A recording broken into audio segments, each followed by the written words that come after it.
This is On the Hunt at FoxNews.com. Hello, everybody. I'm Jonathan Hunt. Benjamin Netanyahu looks set for a fourth term as Israeli Prime Minister after his Likud party won a resounding victory in the election. Mr. Netanyahu campaigned in the last days on a right-wing agenda, saying that he no longer recognizes or will accede to a Palestinian state. So the two-state solution is no longer part of the Israeli government's policy.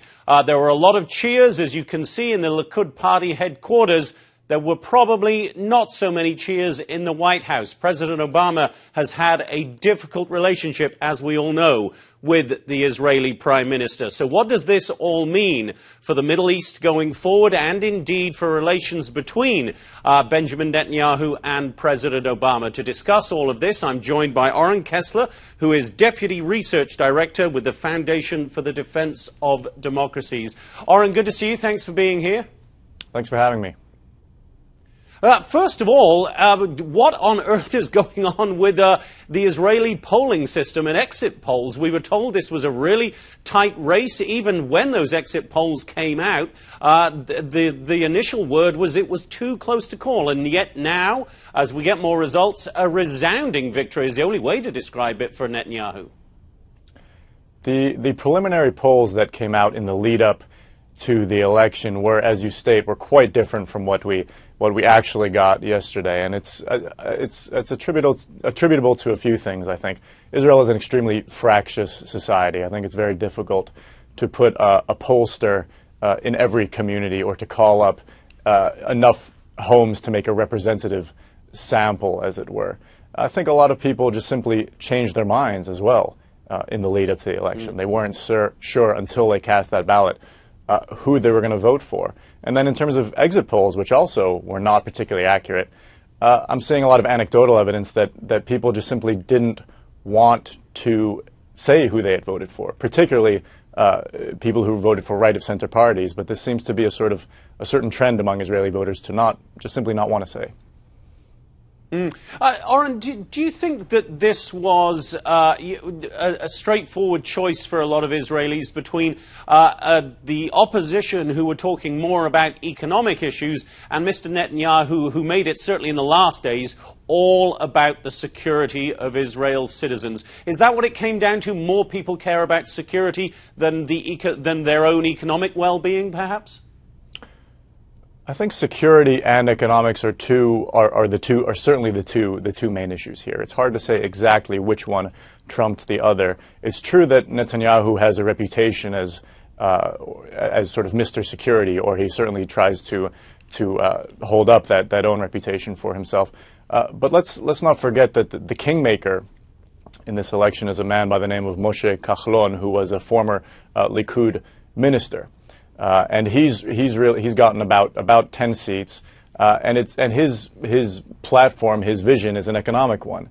He has won a lot of fans among the Israeli public by lowering mobile phone rates, and he's gunning for the finance minister position, which I think Netanyahu will probably give him. So security is absolutely a major issue, but economics are as well. All right, the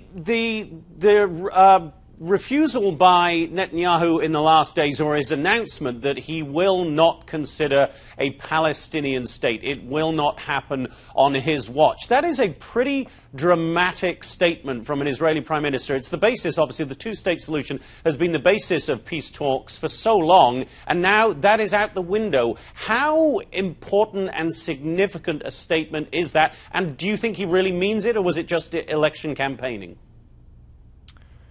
Well, Netanyahu first indicated that he would strive for a two-state solution back in 2009, and it was a major step for him. No Likud prime minister had ever made that step before, and he suffered quite a bit for it within his own base for going that far. Now, the fact that he's now walked this back, I do think has a lot to do with electioneering, and I think he will have to walk back his latest statement as well if he wants to maintain any sort of shred with the U.S. government, shred of a relationship with the U.S. government, which, as you mentioned, is quite tattered already, that relationship.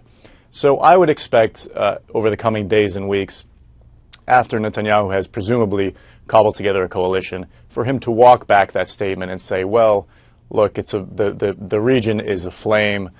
There's ISIS in Syria and Iraq, potentially in Jordan, in Sinai as well. There's an ISIS branch that's very active. We have the threats of Hamas and Hezbollah.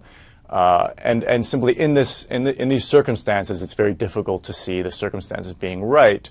But if things change, I might be open to reconsidering. I think we'll hear that sort of sentiment. And we're probably not likely to see him walk back the statement that he would pursue more settlement construction in East Jerusalem. Given the experience we've seen with him over the years, that's something he will stick to. And the Palestinians have made it very clear that that is a major impediment to any peace talks in their mind.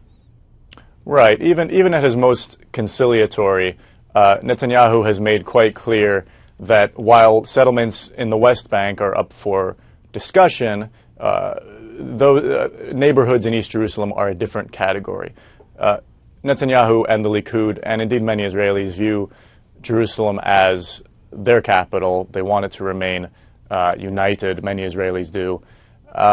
Netanyahu simply puts Jerusalem in a different category. And as you mentioned, the Palestinians certainly do not. And the U.S. has indicated on more than one occasion that it finds building in East Jerusalem to be, quote, unhelpful. So, Oren, what does it all mean for the U.S.-Israeli relationship? Are we inevitably going from bad to worse? Well, the relationship is not a good one between President Obama and Prime Minister Netanyahu. Now, without getting into which leader is at fault for that bad relationship or who's more at fault, the fact of the matter is that President Obama will remain president for the next 2 years, roughly, and the fact remains that U.S.-Israeli relations probably would have been better had Netanyahu's rival Isaac Herzog won. Now, Israelis have cast their votes. The majority of Israelis, or a plurality, clearly feels otherwise, that Netanyahu is better for the country. But in terms of simply getting along between Washington and Jerusalem, I don't foresee things going particularly smoothly in the weeks and months ahead. And indeed, it's taken the Obama administration quite a bit of time to say anything about this election. There has still not been a formal statement of congratulations. I think that's a testament to the really rocky relationship that we've seen. Yeah, it's certainly going to be interesting to watch in the coming weeks and months, a relationship between President Obama and Prime Minister Netanyahu. Oren Kessler with the Foundation for the Defense of Democracies, thanks very much. Thank you.